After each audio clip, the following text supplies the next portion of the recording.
Hello there and welcome to the show. I am Imonia Marere. Nigeria has for decades been plagued by a power crisis characterized by inadequate electricity generation capacity, unreliable distribution infrastructure, and poor supply. The frequent collapse of the national power grid has usually been blamed on the vandalism of its facilities by the power distribution companies. Every administration has always promised an improved generation and steady supply of power. Yet, Nigerians have for years continued to pay more for darkness. Now, last week, the federal government carried through its long-standing threat to remove electricity subsidy by marking up tariff and charges by as much as 300% for consumers on Tariff Band A. There are 4 other tariff bands ranging from B to E. The justification put forward by the government is that it has been subsidizing by 67% the cost of generation, transmission, and distribution of electricity in the country. It said without tariff adjustment, the federal government would bear a subsidy cost of 2.9 trillion naira for the year 2024 at an estimated 250 billion naira per month. The authorities also say that there are only about 12 million meterable electricity customers or consumption points in Nigeria. Now, out of this number of customers, Band A accounts for just about 1.8 million. The balance of 10.2 million customers are spread between Band B and Band E, who are expected to enjoy the subsidy regime in the short term over an estimated 3-year period. One challenge with this is the application of the new tariff regime by the distribution companies, who immediately apply the increase to all consumers, regardless of their bands. Another challenge is the bandwagon effect it is having on goods and services, since many businesses fall under the Band A classification and thus leading to higher operational costs. This in effect means further pressure on the already poor and devalued incomes of Nigerians that have been beset by fuel subsidy removal and the flotation of the naira. The new Electricity Act, which was signed into law by President Bola Ahmed Tinubu, decentralizes the power sector, thereby empowering state governments to license and regulate investments in the sector. But not much has happened in this direction from the subnationals. Are there no alternatives that prioritize the well-being of the people? What is the government's responsibility if it cannot mitigate the adverse effects of such tariffs on the people?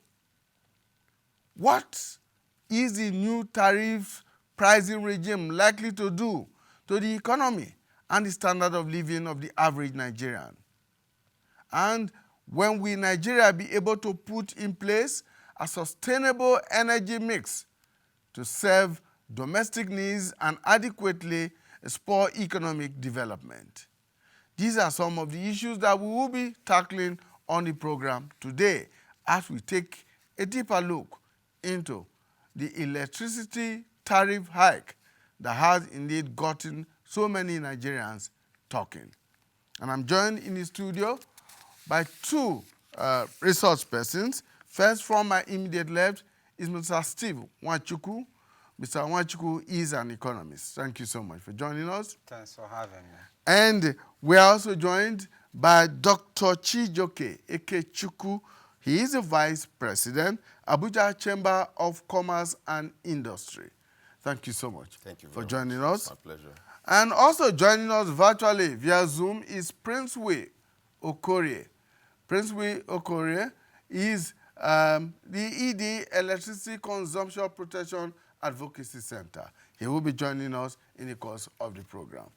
But to kickstart our discussion, let's listen to what the Minister of Power had to say last week when the new tariff charges were announced. From the policy formulation perspective, the recent increase in tariff for only Band A customer, which is just 15% of electricity consumers in Nigeria, as at the latest statistics, is a little above 12 million customers in the sector. And this will only affect about 1.5 million customers. The remaining 10.5 million customers will continue to enjoy government subsidy at about almost 70%. This tariff review is in conformity with our policy trust of maintaining a subsidized pricing regime in the short run or in the short time, with a transition plan to achieving a full cost reflective tariff for the sector over, say, a period of 3 years. I've mentioned this in a couple of my media briefings, that it is because of government sensitivity to the sufferings, to the pains of our people, that will not make us to migrate fully into a cost reflective tariff, or in another language, to remove subsidy 100% in the power sector like it was done in the oil and gas sector. Government is so sensitive to the pains of the people, to the sufferings of the people, and we are not ready to aggravate these sufferings any longer, which is why we said it must be a journey rather than a destination. And the journey starts from now, that we should do a gradual migration from the subsidy regime to a full cost reflective regime. And we must start with some customers. This is more like a pilot for us at the Ministry of Power and our agencies. It's like a proof of concept. It's a POC that those that we have the infrastructure sufficient enough, adequate enough, and qualitative enough to deliver stable power that will enjoy between 20 and 24 hours of light should be the ones that we should target. And this set of customers, we have established the capacity and the willingness to pay for this. And it only affects 15% of customers with established capacity and willingness to pay at a service level agreement. The service level agreement is 20 hours at the minimum. And on the overall, I believe, realistically, that if we're able to comply with this service level agreement of 20 hours minimum, it is still far cheaper than the alternative source of diesel and petrol generators. I believe you will agree with me that the average cost of generating a kilowatt hour of power today using diesel and petrol generator is not less than 450 naira to 500 naira. All right, Minister of Power there, explaining the rationale for the new price regime for electricity. Band A, that's what he has said. Gentlemen, I'd like to welcome you once again to the program. Let's begin this way. Is there anywhere in Nigeria today where anyone enjoys 20 to 24 hours uninterrupted power supply? There has never been. And there is nowhere people have enjoyed 4 hours of light uninterrupted, 5 hours of light uninterrupted. It is really unfortunate that this has happened to us over decades. You mentioned decades. Over the decades. We're talking about up to 50 years, because I remember when I was small, we had all these electricity issues Then, of course, they were better, but, you know, that problem still persists up to today. So it's really unfortunate that this is happening to a country like Nigeria, and that has affected a lot of things. In recent times, of course, all these electricity institutions have been given to private sector players. Unfortunately, I can tell you that the people that took over this, that invested in the power sector, didn't have the capacity to get in there. That is why many of them are indebted to one bank or the other, and you know, that is affecting their ability to deliver on this service.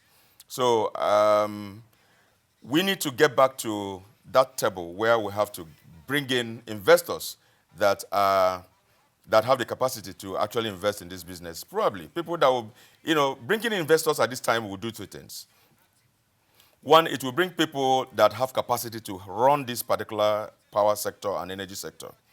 Two, when investors come from outside the country, they're going to come with foreign currency that will actually bring in a lot of liquidity in that particular area.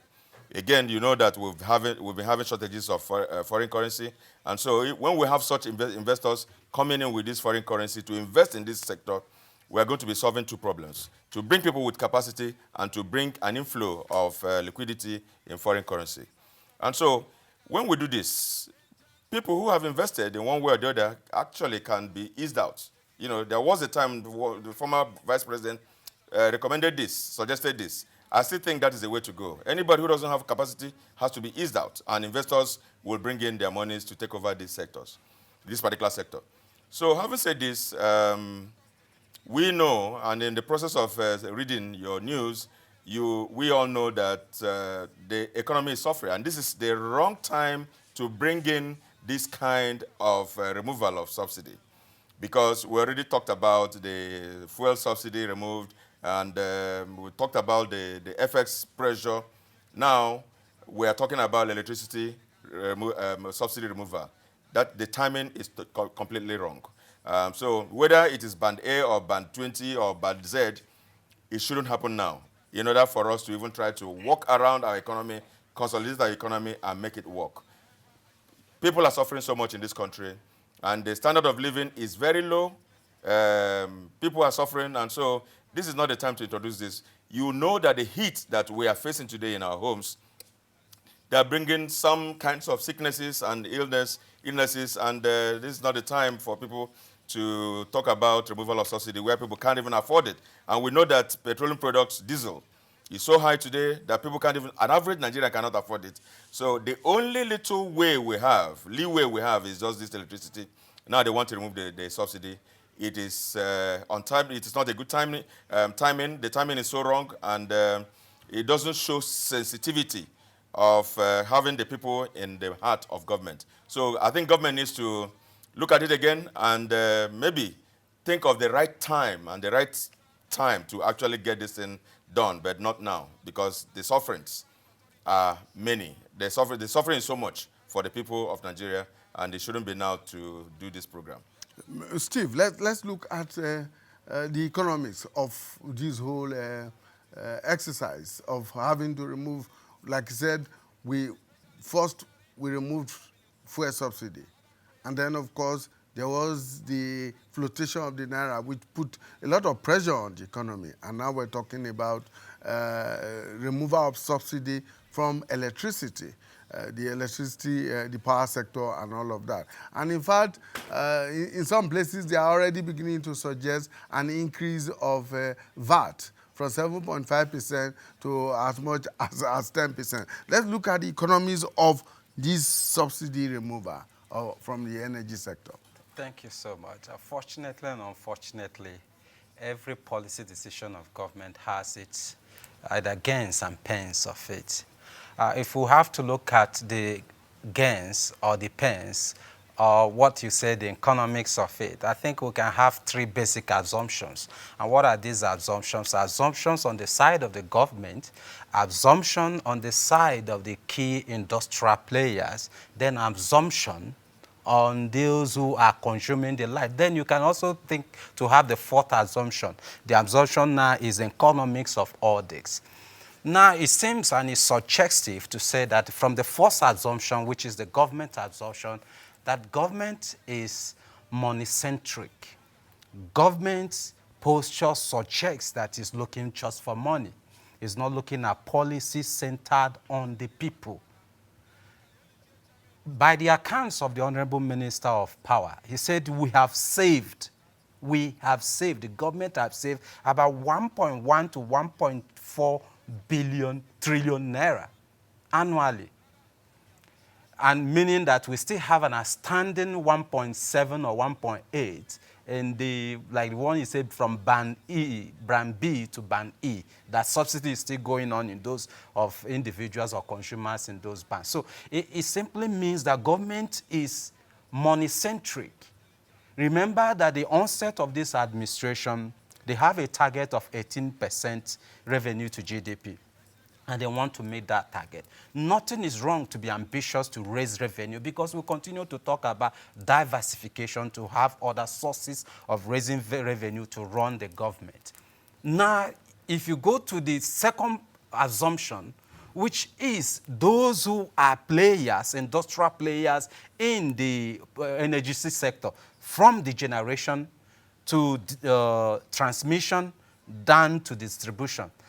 You and I know for sure that in the generation, we have an installed capacity around 12,500 to 15,000 installed capacity of electricity generation. And this clamor has been that cost-reflective tariff have not been implemented. That's why you are not seeing investors. Remember, we are having 4 or 3 assumptions. We are looking from the eyes of these individuals who are key players. Those who generate, who transmit, although transmission is 100% owned by Nigerian government, and the distribution, you realize that the generation has less than 45 installed capacity for the average energy demand or needs of Nigeria. So they say they have not, in these years, they've not been able to expand.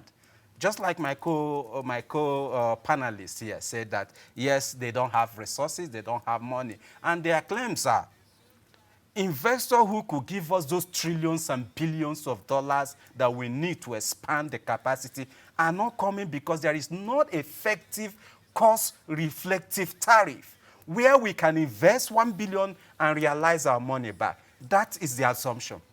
Then the third assumption is you and I, who are the consumers. On daily basis, we continue to clamor for a service-reflective cost or service-reflective tariff, in the sense that this argument that we can give you 20 hours, can you guarantee giving us 20 hours? Nigerians will prefer to pay for 20 hours than when you move on to a cost-reflective tariff of 20 hours, and you are not even able to supply up to 15 uninterrupted. Because it's not just that you can, on a day, give 20, 22, 24 hours. But we are talking about consistency. Because what we are looking here is for the industrial, those who perhaps will run their diesels for line of their production. In fact, there are some lines of production that they don't need uninterrupted power supply. If there is any single power supply, they will have damages in their production up to the tune of 40%.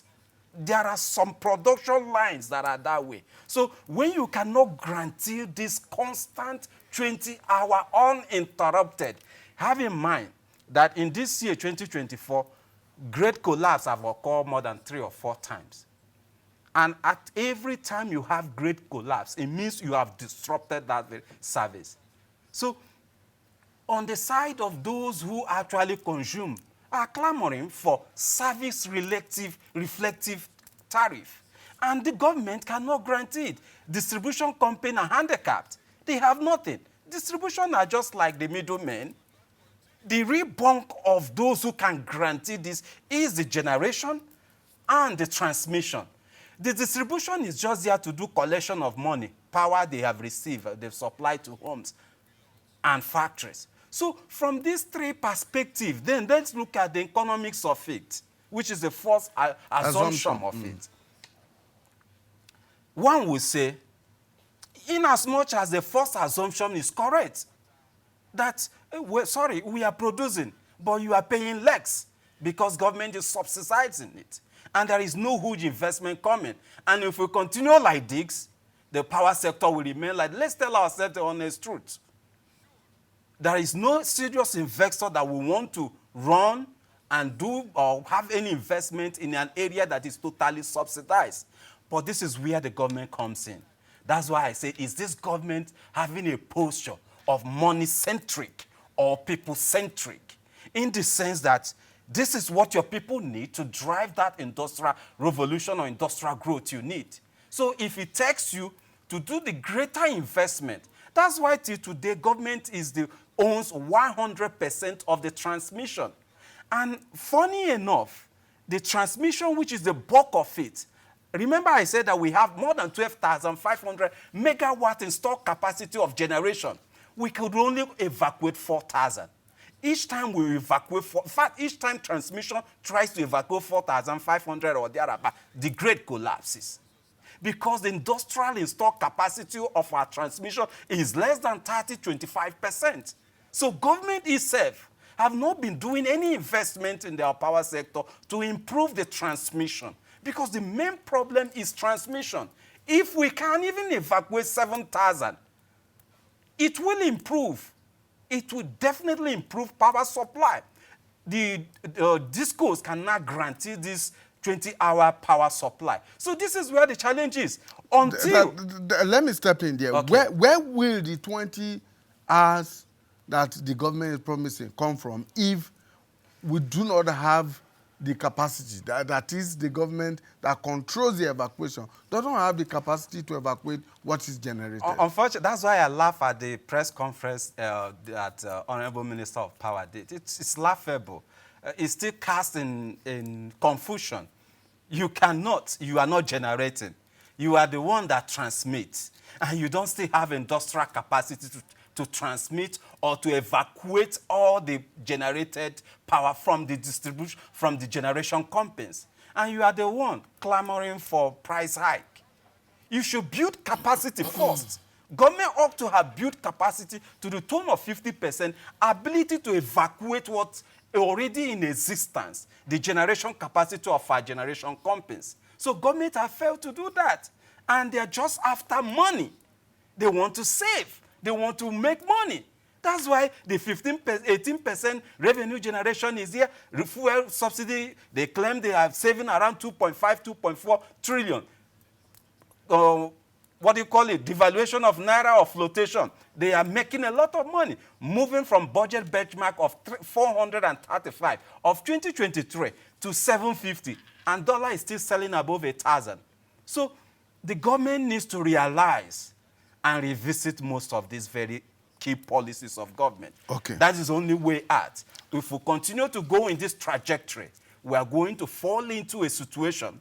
Remember, the cost effect of this, or the input cost effect of this increase in a tariff, is that, one, the industrial key players will be having it difficult to actually sell their product if they will have to hike their product again as a result of an increase in their input cost. The output will be higher. Remember, Nigerians are no longer having that purchasing strength or purchasing power to buy those products out there. As we speak, the manufacturers have come out to say that more than 350 billion worth of goods is unsold, meaning Nigerians don't have the powers to buy what they are producing because cost of these items are rising on a daily basis. The dangers are looming.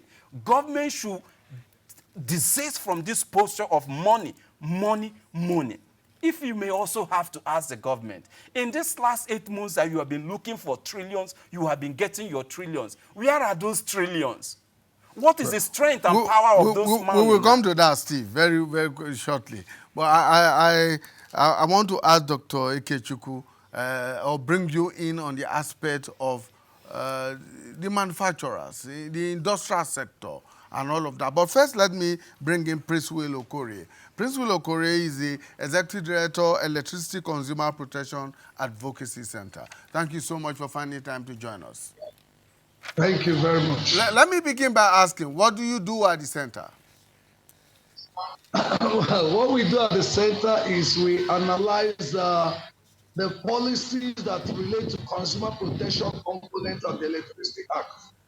we try to carry out enlightenment to make consumers understand the policies and what they are. We are trying to bridge a gap. You may be aware that the Electricity Act 2023 provided rules for transmission, distribution, generation, consumer protection, and safety standards. Unfortunately, there is a transmission company of Nigeria to drive policies on transmission. There is on generation to drive policies on generation. There is on distribution. Even at the Ministry of Power, you still have these departments existing, but you don't have any to drive consumer protection policy in the sector, which is provided for in Section 119 of the Electricity Act.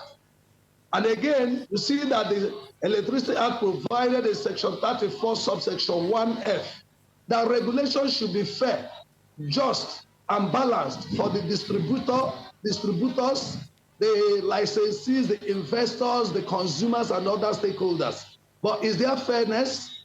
Now, when you look at it, what we do is try to look at this angle, the electricity consumer protection component, and drive advocacy around that area. Try to develop capacity for people to understand that except they get involved, they cannot really get anything better. The consumer today in the sector is like the cash cow. I've heard the discussion you're having there, but it's important to note these things. Number one, if there is no unit under the Ministry of Power to drive consumer protection policies, the consumers will keep being at the receiving end. Because even at the meeting at the ministry level, there's no unit that drives implementation and enforcement of consumer protection component like they have for distribution, generation, and transmission.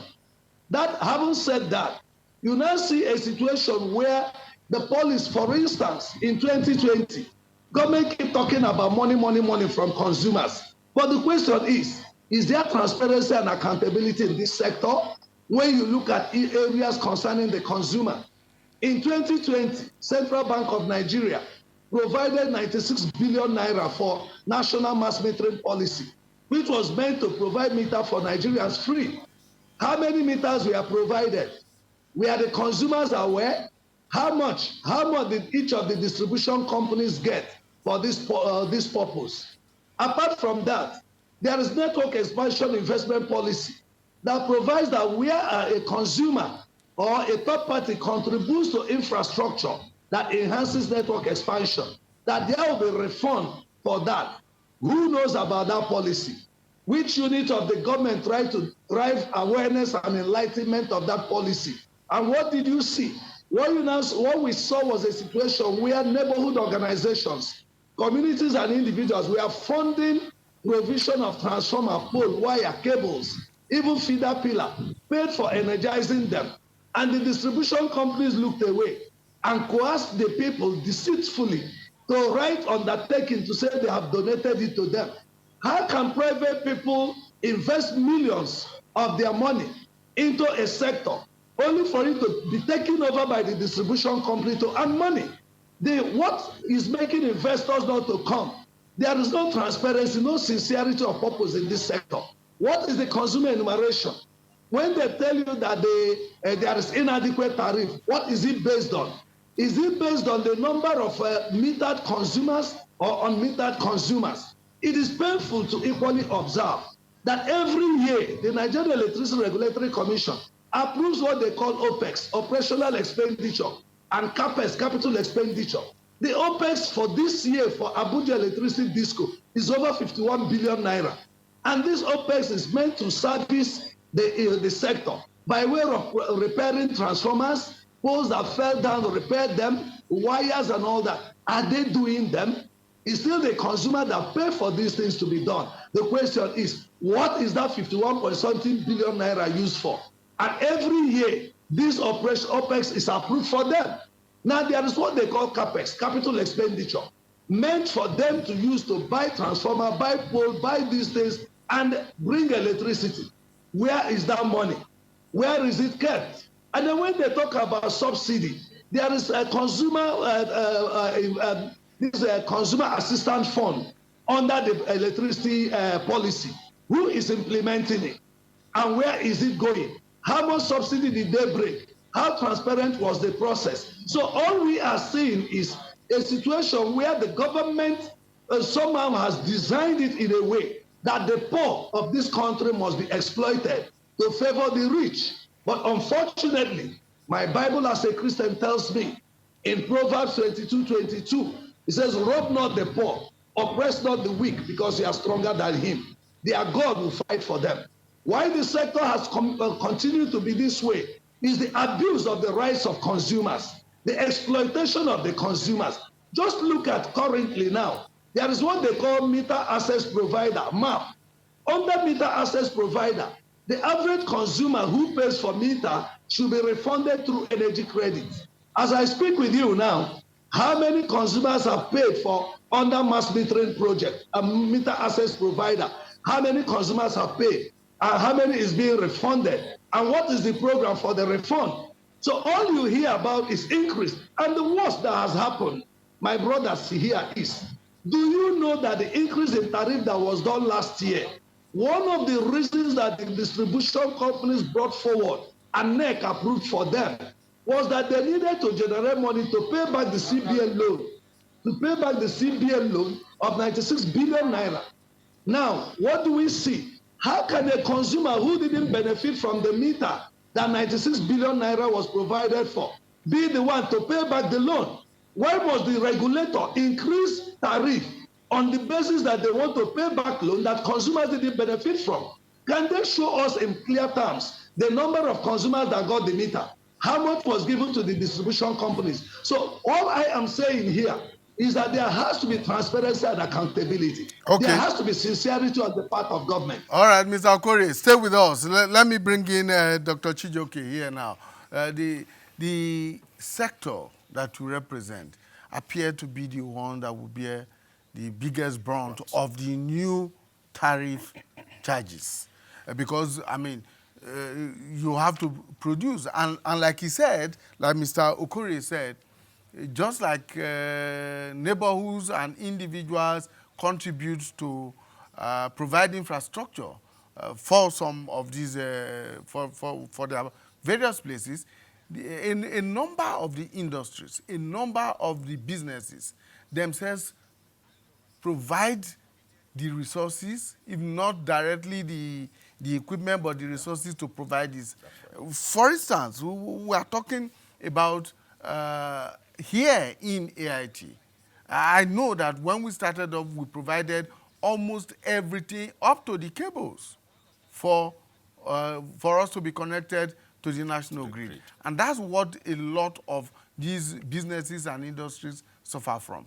But now, with Band A tariff charges being introduced, you are the ones that would, first of all, get the hit. But of course, like Mr. Nwachukwu said, you are going to be passing it down gradually to the consumer and to those of us who have to buy your goods and services. Now, the question is, when this privatization of the sector was done sometime in 2010, 2012, and the sector was handed over to politically connected and politically exposed individuals, and not those who are technically capacitated to carry on this business. Why did the business committee at that time not speak up? First of all, let me even start from the fact that we all know, and we should know, that every economy grows by the productivity of the manufacturing sector. And we know that for many years, we have been lagging behind in that sector. Manufacturing sector has been the most hit in terms of economic hardship. And so that is why today you see that PMI, Purchasing Managers Index, is as low as 48, 49. Looking at where we used to be, we are almost at 57 points before the last 3 years or so. Today, we know that's an indication that we are not manufacturing enough. Now, every day you see that the government of the day will talk about increasing productivity, encouraging manufacturing. It's like creating an opportunity, saying something and doing everything to make sure that thing does not succeed. Manufacturing sector for many years has suffered a whole lot because I'm sure you know that on the table every day we hear things like ease of doing business. What is this ease of doing business? All the items on the ease of doing business, when you place them one after the other, you know that there is even no single ease of doing business in this country. That is why one of the hardest businesses to get into today is manufacturing. Okay, let us even look at the one we're talking about, the power provided by the national grid. It doesn't exist. It is not there, like he said, Wachukwu said. You are producing certain things. Once you cut that electricity, the entire batch of that entire batch may just be destroyed. So all of them will just go back to their own source of electricity. And for you to go to your own source of electricity, you have to provide, you know, the volume and quantity of the volume of diesel you're going to provide to make your machines work. And that's for like a whole day, and the next day you have to produce again. And so when you pay so much for your diesel, you know whether you are competitive at all or not. Because every item that is imported into the country will be far cheaper than your own when you incur such costs. Now, you are paying this kind of tariff that has been mentioned by electricity companies. And then the next thing is that you're buying diesel at a very high rate. Then we're talking about the exchange rate that is against you, that once you buy today, you produce with it, you can't even be competitive in the market. So you see that all the policies of government or the lack of what they were supposed to do have actually created that problem for manufacturers. And that's why you're not seeing manufacturers erupt from everywhere. If you want to go into business today, one of the worst businesses to go into is manufacturing, except you are ready to capture all these areas to solve your problems. You see, we cannot approbate and reprobate. You cannot create and work against yourself. That's actually what's happening in government. And so manufacturers, many of them that have capacity are still moving on. They'll manufacture, but they'll pass the buck. So you cannot say you are working to bring down inflation rates. The same time, you are increasing tariff for electricity. You are removing a subsidy for this. These are all the things, and of course the exchange rate that is high. These are all the things that are going to continue to build prices to high heavens. All the countries of the world, especially developed countries, that had their inflation rate rise during the time of Russian-Ukrainian war, all of them, their inflation rates are as low as 2-point-something, 3%, all those very low inflation rates. Our own continues to rise when developed countries are having their inflation rates dropping, just because the things that are driving our own inflation rate are totally different from the things that are driving their own inflation rate. And so we need to start looking at each of those things that are making sure that our manufacturing sector goes down. We take them one after the other.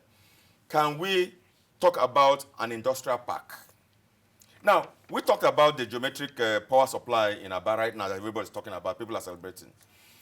Those things they're not rocket science. They're not impossible things to be done. So can we talk about creating industrial parks where there will be shared services, shared utilities, where people are going to share from whatever power that's going to be provided in that area? So instead of only you, the manufacturer of a particular item, providing your own service, your power, you're providing your own road, or providing your own water, all the manufacturers will just come within a particular location and share from the services that will be rendered to reduce their costs. That way, we can still continue to manufacture, but at a very lower cost of production. But until government does a whole lot of things to reduce all the gamut of costs that have impact upon manufacturers and Nigerians, we actually may not solve the problem of inflation, and we may not solve the problem of hardship that is facing Nigerians right now. Like you said before, and he said, that buck will pass down to you and I, and we'll continue to pay high prices for all of them, which is not good for the economy. In addition to paying higher tariffs, Yes. we will be paying higher bills for goods and services. Yes. That's what it means. All right. But let me bring in Prince Will again. Mr. Okore, let's talk a little bit about the Electricity Act 2023. Now, you spoke to this earlier on. And that act, of course, appear to have decentralized the generation, distribution, and regulation of electricity. And one is wondering, Dr. Chijoke here just talked about the geometric powered plant in Aba. Why is it that the subnationals and other private entities are not getting into this business of generation, distribution, and supply? My brother, you know very well that policy enlightenment or awareness about policies are important. I remember Aristotle also said men of knowledge should go into leadership, men of appetite should go into business, and men of energy should go into military. But what we have in our political arena today are men of appetite. Most of them are businessmen that just got into power, and then all they know about is how to get money and not how to manage it for social good. They rather want to manage it for their own personal good and not for social good, which people of knowledge who really crave for leadership would have really done. What do I mean by this? If we can celebrate the Electricity Act as a provided opportunity for states, but the one that has been existing, you know that the BPE during privatization said that the state, federal, and local government own 40% value chain of the privatized discos. And which state had a unit that represented them in the units, in the discos? Who represented the local governments? How much was generated? Because the real service and income revenue is generated at the states and local governments where the people reside. Do you have any state that can tell you today how much consumers in their state paid for electricity? Can they tell you how much their citizens have invested? They have not been showing interest. And because they've not been showing interest, I don't see anything new coming on board. And it will still be the same thing of exploiting the consumers. For me, if the states want to come in and anybody will want to invest in the states, they want to know what is the consumer enumeration in the states. They want to know what is the revenue profile of the distribution companies in terms of revenue generation to make them know whether they will make profit or not. They want to know what is the investment in infrastructure in the states. If they don't do these things, my brother, it will be like on the paper. After all, the Act provides that consumers should be protected. In fact, the Act in Section 34 gave NEC the responsibility of establishing consumer rights protection in the distribution service areas. Have they done it? NEC came up and brought up a Customer Protection Regulations 2023. Section 47, subsection 1 of that regulation provides that the distribution companies should carry out enlightenment and awareness program in their service areas on the role of the customer complaints unit and NEC forum offices in those areas. Between 2023 and now that this act was signed into law, has there been any enlightenment? Has there been any consultative meeting at the state and federal levels to appraise the state of electricity supply in the country, to appraise the state of consumers in the sector? There hasn't been anything like that. So I'm not excited about the act. It's just like the Constitution we have. The Constitution in Section 34(1) is against torture, inhuman and degrading treatment against citizens. What we are experiencing in the electricity sector is inhuman and degrading treatment. It's torture. How can somebody who do not, you said you have bans. This ban policy has come in about 2 years ago, but nobody knows.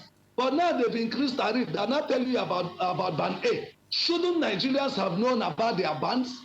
Shouldn't they have known how much they are supposed to be paying based on the ban? Why were they silent over it? And there are poor people that are not metered. who are in band A areas, who will be billed as if they're having the light 24 hours. It's injustice. Dr. Nnamdi Azikiwe in his work, he said that what led to the fall of civilizations is abuse of the people's rights. That the people hold the mandate to man's social existence as a social animal. That it is only no revolution can crystallize without the mandate of the people. This democracy is based on the people. And when the rights of the people are being violated, when laws that are made are being violated, no rule of law, abuse of power in the sector, you don't expect citizens to be happy. Besides, before the election, all the political parties took their campaign to every political ward in this country. They took their campaign to every local government and every state. Why is it that in the policy and power sector, they don't do enlightenment at the local government? They don't do at the state. They don't do at the wards. Yet money is collected from those people. Those people are ignorant of the laws protecting them. They are disconnected illegally. They are billed illegally. They are cheated in serious ways. They are meant to invest their money and the properties taken over by the distribution company, protected by institutions of government. Now, is it no robbery? How can somebody rob you of your investment and government provides a security agency to protect a product of robbery? Somebody robbed me of my transformer, which I paid for with my money, and you ask civil defense to protect it. And are protecting a product that I paid with my money to buy without being refunded. Where does this happen? See? Okay. This is abuse of the citizens' rights. All right, Mr. Query, we are beginning to round off our discussion. Let me bring in Mr. Stephen Wachuku at this point in time. Let's begin to look for alternatives, or rather solutions now at this point in time. As it is, like you said, we appear to be very dependent on the national grid for our electricity supply all around the country. Are there other sources, alternatives that we can begin to think of to reduce reliance on the national grid and move away from this frequent grid collapse that we have been witnessing over time? Oh, of course, there are alternatives. Before I speak to those alternatives, let me try as much as possible to correct the wrong impression being created by the Honorable Minister on the cost of generating electricity. I would say that Honorable Minister is biased and is naive with those assumptions that 400 to 500 naira could be the possible cost for you as an independent power for a manufacturer or anyone who runs his business to generate electricity through the diesel at 400 to 500 naira, while the increase relatively lands a single unit around maybe 200 or 250 naira. The wrong assumptions there is, does it mean that government intentionally cause an increase in diesel to be sold at 1,400 to 1,500 in order to justify? So that's why I say it's deceitful and it's wrong of the Honorable Minister to make such assumption. In fact, it's criminal to cause an increase in diesel. Diesel is selling above 1,400, 1,500 or thereabout.